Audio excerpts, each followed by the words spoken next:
O carro de Mateus quebrou às 23h47, numa estrada que não tinha nome. Ele sabia que tinha errado o caminho bem antes disso. O GPS havia morrido 40 minutos atrás. Simplesmente apagou a tela, como se alguém tivesse tapado os olhos do aparelho com as mãos. Mas Mateus era daquele tipo de homem que prefere continuar a do que admitir que está perdido. 32 anos, analista de sistemas, divorciado há 8 meses, dirigindo sozinho de volta para São Paulo depois de um retiro de fim de semana numa chácara no interior. O tipo de homem cujos erros costumam ter consequências pequenas. Até aquela noite. Quando o motor tossiu e morreu, ele saiu do carro e olhou em volta. A estrada de terra estendia-se entre duas fileiras de eucaliptos tão altos que suas copas fundiam-se acima dele como uma abóboda.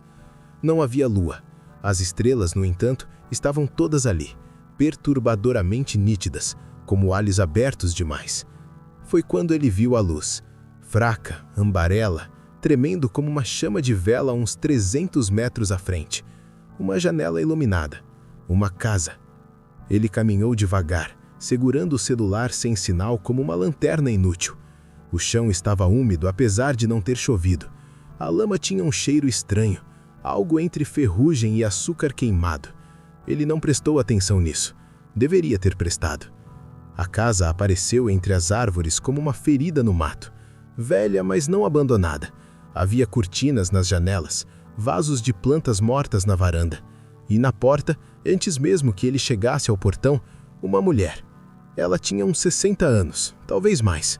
Cabelo branco preso num coque apertado, vestido preto até os tornozelos, e um sorriso. Um sorriso que Mateus classificaria mais tarde, se tivesse tido a chance, como errado. Não malicioso, apenas estruturalmente errado, como um rosto desenhado por alguém que nunca viu um rosto de verdade. Sabia que alguém viria esta noite, ela disse, sem surpresa, sem alívio. Uma constatação. Entre, já está frio. E estava. Mateus só percebeu naquele momento o quanto o ar havia esfriado. Sua respiração saía em vapor. Em outubro. O interior da casa cheirava a madeira úmida e algo mais. Algo orgânico que Mateus não conseguia nomear. Doce demais para ser podridão, salgado demais para ser comida. O tipo de cheiro que fica na garganta. A velha se apresentou como Dona Carmen. Ela disse que o marido estava dormindo, que a filha havia saído, que havia um quarto disponível. Ela disse tudo isso caminhando de costas para ele, como se não precisasse vê-lo para saber onde ele estava. A sala era mobilada com objetos que não combinavam entre si. Um armário de jaracandá do século passado, uma televisão de tubo apagada, um crucifixo invertido sobre a lareira. Não, Mateus olhou de novo. Estava certo, era um crucifixo normal. O fogo na lareira estava baixo, quase morto, mas o quarto estava quente demais. Quente de um jeito diferente de calor. Quente como febre. "O senhor vai querer comer?" Ela perguntou já na cozinha. "Não precisa se incomodar", ele respondeu. "Não me incomodo", ela disse. "Mas não vou oferecer carne. Não temos carne aqui." Mateus achou isso estranho, mas não inquietante. Apenas disse que estava bem, que só precisava de sinal para chamar um guincho.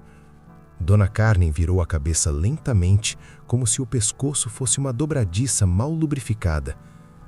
"Não tem sinal aqui", ela disse. "Nunca tem. Mas de manhã o Lucas passa de caminhão. Ele pode ajudar." O quarto que ela mostrou ficava no corredor do fundo. Uma cama de casal, lençóis brancos, uma janela com venezianas fechadas. Em cima da cômoda, um copo d'água e uma vela acesa. Só isso. Nenhuma tomada, nenhum espelho. Mateus notou a ausência dos espelhos apenas quando foi ao banheiro, no fim do corredor, e encontrou o espaço acima da pia completamente nu. Apenas um retângulo mais claro na parede onde um espelho deveria estar, como uma ausência deliberada. Ele voltou para o quarto, trancou a porta, deitou com a roupa, o celular morto na mão. Dormiu, e foi no sono que ele ouviu pela primeira vez. Um som como papel sendo rasgado, lento, metódico, mas vindo de dentro das paredes. Não era dentro das paredes. Era mais preciso que isso. Era entre as paredes. Como se algo se movesse no espaço exato entre o reboco e a madeira, navegando a casa pelos seus ossos. Ele acordou com o coração na boca. A vela havia morrido.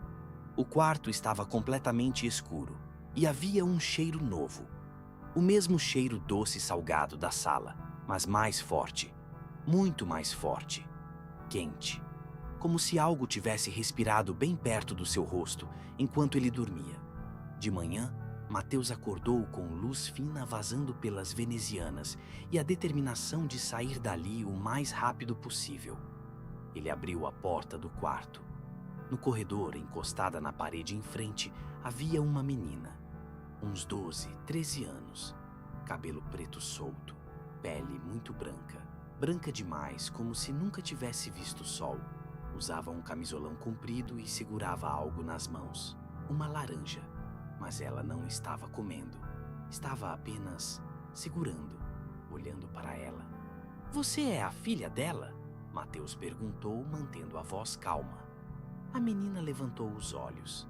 Eles eram de uma cor que ele não soube descrever. Não eram castanhos, não eram verdes.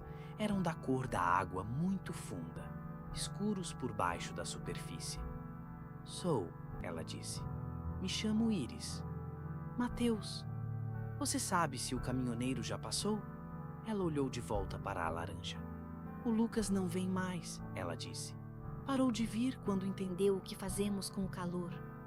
Silêncio. "O calor?" Mateus repetiu. Íris não respondeu. Ela apenas pressionou a laranja levemente com os 2 polegares até que a casca cedeu com um estalido úmido e o suco escorreu pelos seus pulsos. Ela não comeu.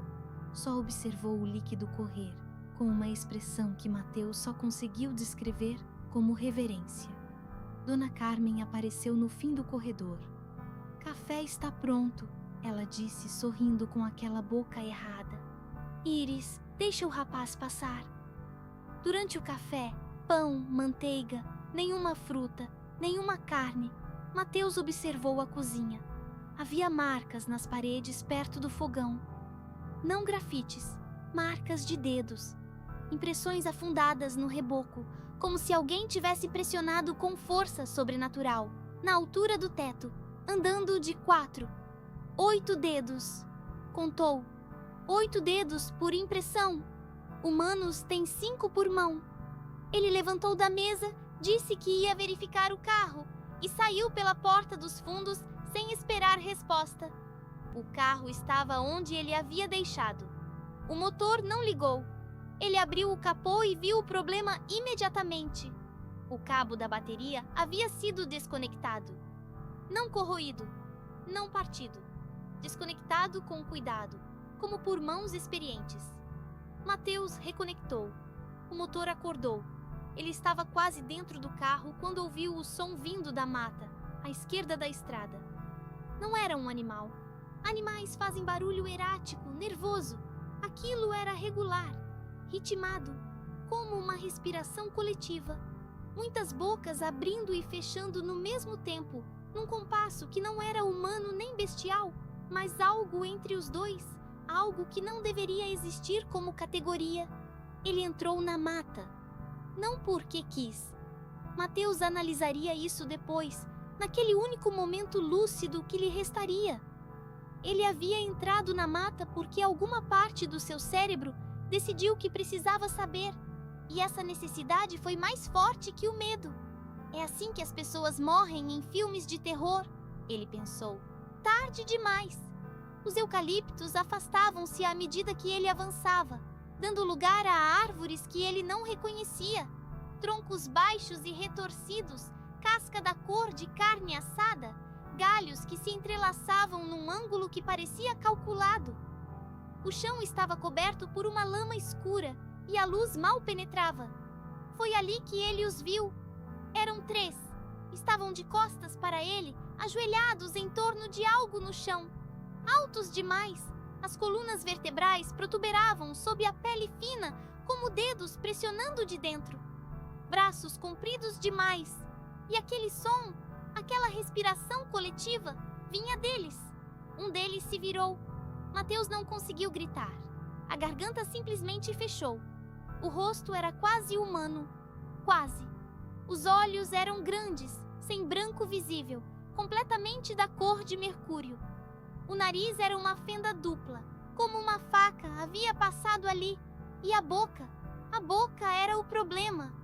Larga demais, cheia demais de dentes finos como agulhas, 3 fileiras que ele pôde contar porque a criatura sorriu.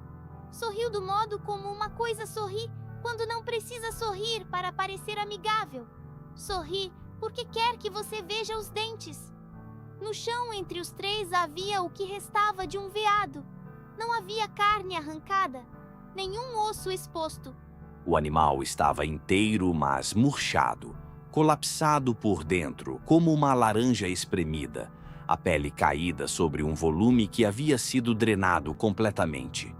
Os olhos do veado estavam abertos, secos. A criatura que havia se virado inclinou a cabeça 45 graus. Depois, mais 45. 90 graus do lado errado. Mateus correu. Ele chegou ao carro, entrou, travou as portas, girou a chave. O motor ligou, mas as rodas não moveram. Ele olhou para o chão. A lama havia subido sobre os pneus até os para-choques, em questão de minutos, como se a terra estivesse engolindo o veículo devagar. Ele voltou para a casa porque não havia para onde ir. Dona Carmen estava na varanda esperando. Ela havia trocado o vestido. O novo era vermelho escuro, quase marrom. Ela segurava uma xícara de chá com as 2 mãos, como se estivesse aquecendo os dedos. "Você os viu?" ela disse. Não era pergunta. "O que são essas coisas?" Ele ouviu sua própria voz tremer. Ela tomou um gole devagar.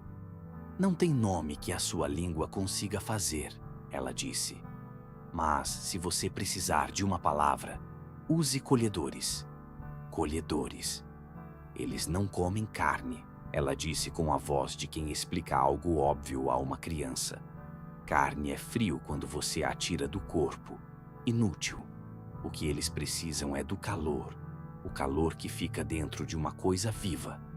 Ela virou a xícara e mostrou o interior. Vazia. Completamente seca. Sem marca de líquido. "Eles abrem você." Ela continuou com uma calma que era a coisa mais aterrorizante que Mateus já havia ouvido. "Como se abre uma fruta. Com cuidado, para que o calor não se perca muito rápido.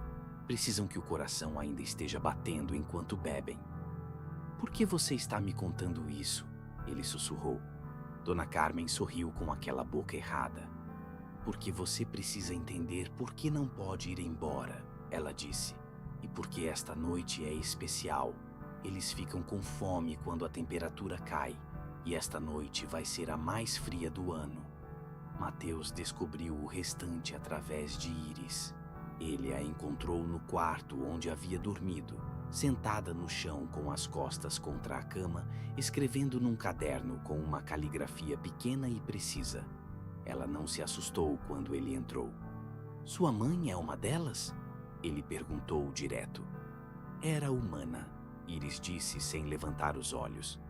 "Quando eles a encontraram, ela tinha uma fazenda, sozinha. Ofereceu um acordo." "Que tipo de acordo?" Iris virou uma página. "Ela leva viajantes para eles, uma vez por estação. Em troca, eles não tocam em ninguém desta casa. Não tocam em mim." O ar saiu dos pulmões de Mateus como se alguém tivesse apertado o seu peito. "Você sabia", ele disse, "quando me viu no corredor. Você sabia o que eu era." Iris finalmente levantou os olhos. "Aquela cor de água profunda." "Sei sempre", ela disse. "Desde pequenininha consigo sentir quando alguém foi trazido para eles. Tem um cheiro diferente, como laranja antes de estragar. E você não faz nada?" Ela fechou o caderno, devagar. "Já tentei, uma vez." Ela puxou a manga do camisolão. No antebraço, uma cicatriz branca e circular, perfeita como um buraco de sucção. "Eles não matam rápido quem interfere. Eles provam." Silêncio. Lá fora, o vento parou completamente. Esse tipo de silêncio não era paz, era antecipação. Mateus levou 2 segundos para tomar sua decisão. Não era heroísmo, era matemática bruta. Ficar era morrer. Tentar era talvez morrer. Talvez era melhor que, certamente. Me ajuda a sair e eu te levo junto, ele disse. Prometo. Iris o olhou por um longo tempo. A última pessoa que prometeu isso, ela disse, foi o Lucas. Eles saíram pela janela do banheiro do lado da casa que ficava voltado para a mata oposta à estrada. Iris conhecia um caminho. Ela disse que havia mapeado cada árvore, cada trilha, nos anos em que esteve presa ali. Era o tipo de conhecimento que uma criança adquire quando a alternativa é desespero. O frio era absurdo. 20 e poucos graus havia se transformado em algo próximo de zero num tempo que não fazia sentido. A respiração de ambos saía em nuvens brancas. O chão estava duro, geado, e os colhedores estavam acordados. Mateus os ouviu antes de vê-los. Aquela respiração ritmada, mas agora mais rápida, excitada. O som que um predador faz quando percebe que a presa sabe que está sendo perseguida. Há algo diferente na caçada quando o caçado corre. Eles se moviam entre as árvores de um jeito que violentava a física. Não corriam, flutuavam em saltos longos e baixos, os braços pendendo quase até o chão, os corpos inclinados para frente num ângulo impossível, como marionetes manipuladas por alguém que nunca estudou anatomia humana, mas havia decorado cada parte dela. Iris puxou Mateus para a direita. Uma vala. Eles desceram rolando, lama fria cobrindo roupas e rosto. Ela pressionou um dedo nos lábios. Um dos colhedores parou a menos de 2 metros acima deles. De perto, o cheiro era insuportável. Aquele doce salgado da casa multiplicado por 100. Como caramelo derretido sobre carne fresca. Mateus fechou os olhos e pressionou a boca contra o braço para sufocar qualquer som. Seu coração batia tão forte que ele tinha certeza de que a criatura podia ouvi-lo. Talvez pudesse. O colhedor inclinou a cabeça para o lado. O movimento que Mateus havia visto na mata. Aquela rotação impossível.